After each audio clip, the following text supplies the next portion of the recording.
साथियों नमस्कार। प्रभात एजुकेशन के ऑनलाइन प्लेटफॉर्म पर आपका स्वागत है।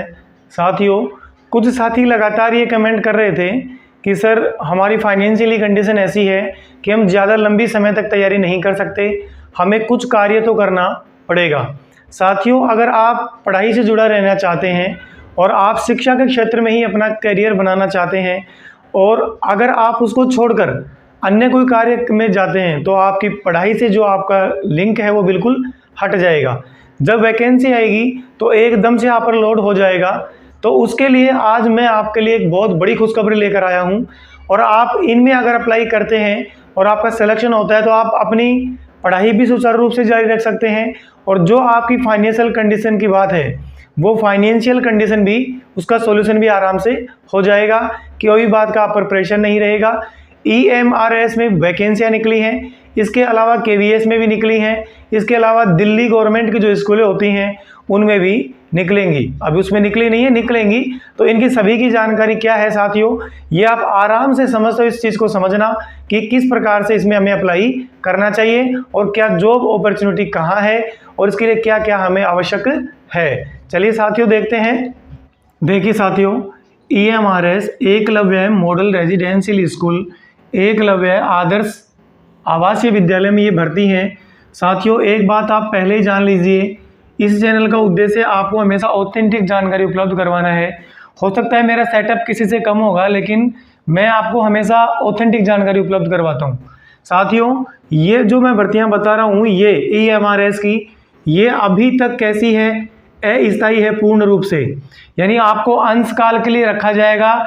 इसकी प्रोसेस क्या होती है, जब तक परमानेंट टीचर की भर्ती नहीं हो जाती जब तक आप वहां उस स्कूल में पढ़ाएंगे। ये EMRS के स्कूल जो होते हैं ये सभी ट्राइबल्स एरिया में होते हैं। हमारे राजस्थान में भी हैं 1-2 विद्यालय, तो वहां भी इनकी भर्ती निकलेगी। आप ध्यान रखा करें समाचार पत्रों के माध्यम से और फिर आपको इस चैनल को सब्सक्राइब भी कर लें, तो लगातार मैं आपको इसी से अपडेट भी रखूँगा। साथियों, कौन कौन सी पोस्ट के लिए है, PRT है, TGT है, PGT है, अन्य भी बहुत सारी क्लरिकल पोस्ट भी इसमें शामिल है। अगर आप PRT के लिए अप्लाई करना चाहते हैं तो आपको BSTC होना चाहिए या फर्स्ट लेवल से आपका CTET दोनों होने चाहिए, यानी फर्स्ट लेवल का CTET भी होना चाहिए और BSTC दोनों कंपलसरी है आपके लिए। ठीक है साथियों, इसको JBT भी बोलते हैं। TGT के लिए अप्लाई कर रहे हैं तो BEd प्लस आपका सेकेंड लेवल का CTET कंपलसरी होना ही चाहिए। इन तीनों भर्तियों के लिए आपका CTET तो कंपलसरी है ही है। CTET क्वालिफाई कैंडिडेट ही इसमें अप्लाई कर सकते हैं।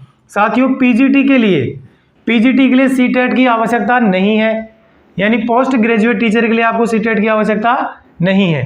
ठीक है साथियों, उसके बाद इसका जो लास्ट डेट है EMRS का, इसकी है 12/5/2023, यानी 12 मई इसकी लास्ट डेट है। आप फॉर्म भर सकते हैं, अभी समय है आपके पास।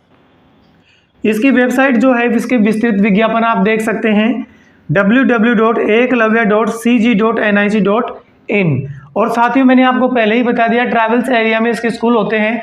और अभी वर्तमान में जो वैकेंसी निकली है इसकी वो है बस्तर। बस्तर कहाँ पड़ता है, बस्तर जिला पड़ता है छत्तीसगढ़ में।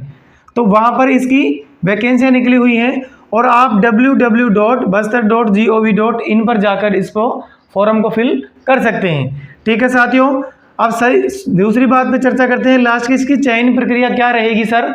देखिए, इस पे आपके एक तो 12th के आपके मार्क्स जुड़ते हैं, 10th के भी जोड़ लेते हैं, 10th 12th और आपकी जो ग्रेजुएशन है, यानी आप ये मान लीजिए BA है या BSc है, एक तो आपके ग्रेजुएशन के प्लस आपके PG के नंबर भी जुड़ते हैं, यानी सबकी काउंट होंगे नंबर। ठीक है साथियों, इसकी मेरिट बनती है। इसके अलावा आपका क्या लिया जाएगा, इंटरव्यू लिया जाएगा, यानी साक्षात्कार के माध्यम से भी इसकी भर्ती प्रक्रिया पूरी होती है। ये तो प्रोसेस है साथियों किसकी, EMRS की। दूसरी बात, KVS की जो वैकेंसियाँ, ये भी अलग अलग जो KVS के विद्यालय चलते हैं केंद्रीय विद्यालय संगठन के, तो इसमें भी अलग अलग समाचार पत्रों में विज्ञापन लगातार आता रहते हैं। तो आप उसमें भी इसका इंटरव्यू, इसमें क्या होता है, साक्षात्कार होता है, तो आप इसमें भी इंटरव्यू के माध्यम से पढ़ा सकते हैं। अच्छा पेमेंट देते हैं साथियों, बहुत अच्छा पेमेंट देते हैं, कोई दिक्कत नहीं है आपको।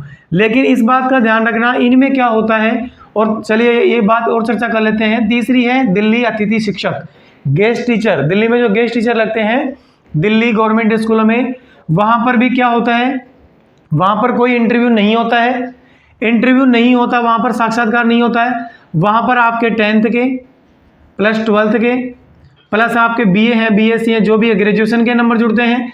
इसके अलावा आपके PG के नंबर भी जुड़ जाते हैं। ठीक है साथियों, और फिर आपको क्या चाहिए, CTET कंपलसरी होना चाहिए। CTET कंपलसरी होता है किसके लिए, PRT और TGT के लिए। PGT के लिए कोई CTET क्वालिफाई की जरूरत नहीं होती है। ठीक है साथियों। अच्छा एक बात और बता दूं आपको, कई ये भी कह रहे होंगे आपके साथी कि इसमें इंटरव्यू होता है। साथियों मुझे पता है, मैं काम कर रखा हूँ इसमें कोई इंटरव्यू नहीं होता है, सिर्फ इसी के अंकों पर आपके सिलेक्शन होता है।